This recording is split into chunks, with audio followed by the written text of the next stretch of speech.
Баланын катачылыгы адашуу эмес, үйрөнүү.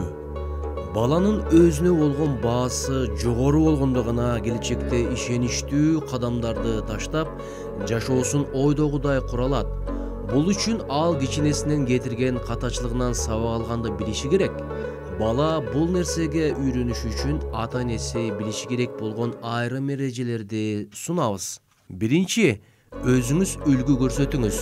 Бала ата-энесин үлгү тутуп, алардай болууну кыялданат. Ошол себептен тарбияны өзүңүздөн баштаңыз. Балаңызга өзүңүздү идеал көрсөтпөй, катачылыкты да кетирериңизди ыңгайын келтирип көрсөтүп туруңуз. Ата-энесинин кемчилик кетиргенине карабай, кыйын кырдаалдан чыгып кеткенин көрүү балага абдан пайдалуу. Экинчи, баланын сырткы эмес ички дүйнөсүнө кызыгыңыз. Ага күн сайын берчүү кайсы жериң ооруп атат? Бүгүн канча баа алдың? Жанагы жаныңда турган кыз ким? Деген суроолорду, эмне тууралуу китеп окуп жатасың? Тасмадагы каарман тууралуу кандай ойдосуң? Кайсы учур маанайыңды түшүрөт деген суроолорго алмаштырыңыз. Бул суроолордон бала анын жашоосуна өзүнө кызыккандар бар экенин билип, өзүнө болгон баасын аныктайт. Үчүнчү, сындоо. Эскертүү баланын ишенимин жоготот.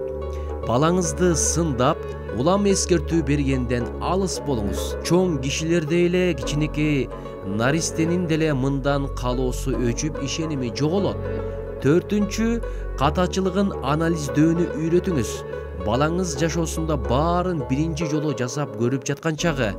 Тажрыйбасыздыктан ал сөзсүз адашат.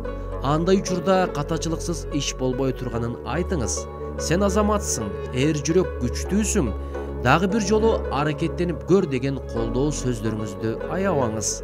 Кемчилигин анализдөөнү үйрөтүңүз. Катачылык балаңыздын жөндөмүнүн төмөндүгү эместигин эскертиңиз. Бул болгону бир нерсени үйрөнүү процесси өсүүгө карай жол экенин билсин. Бешинчи, мыктылык эмес, аракет үчүн мактаңыз. Эгер балаңыздын келечегин ойлосоңуз, аны ашкере мактоодон абайлаңыз. Башка балдардыкы мындай болбойт, сен эле мыктысың деп айтуу аша чабуу. Аны жеткен чек үчүн эмес, чекке жетүү үчүн кылган аракетин баалап мактаңыз. Ийгилигинин сыры эмнеде болгондугун түшүндүрүп айтып бериңиз. Алтынчы, баланы коркуу сезимине туш кылбаңыз. Психологдордун айтымында балдар коркунучтан улам жалган айтышат. Балада коркуу сезими болбосо алдоону токтотот. Чынчылдык баарына ийгилик алып келерин эске алып, балаңыздын коркуудан улам жалган сүйлөшүнө жол бербеңиз. Жетинчи, бала кандай болсо ошондой кабыл алыңыз. Ар дайым чүрпөңүз тарапта болуңуз. Өзгөчө балаңыз өзүн начар алып жүргөндө. Баланын ичинде да ар кандай эмоция бар, адилетсиз болуусу да ыктымал. Ага карабай балаңызды баардык кемчиликтери менен баалап алыңыз. Анын позициясынан чыкпаңыз.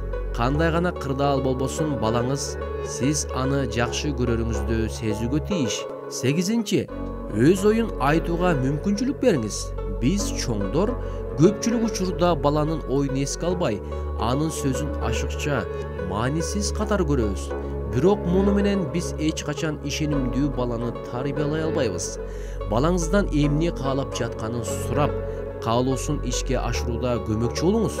Мисалы, бакчага кайсы кийимин кийгиси келет, кечки тамакка эмне жегиси келет, туулган күнүн кандай өткөрүүнү каалайт. Мунун баарын тандай билген бала келечекте да тандоо мүмкүнчүлүгүн пайдалана билет.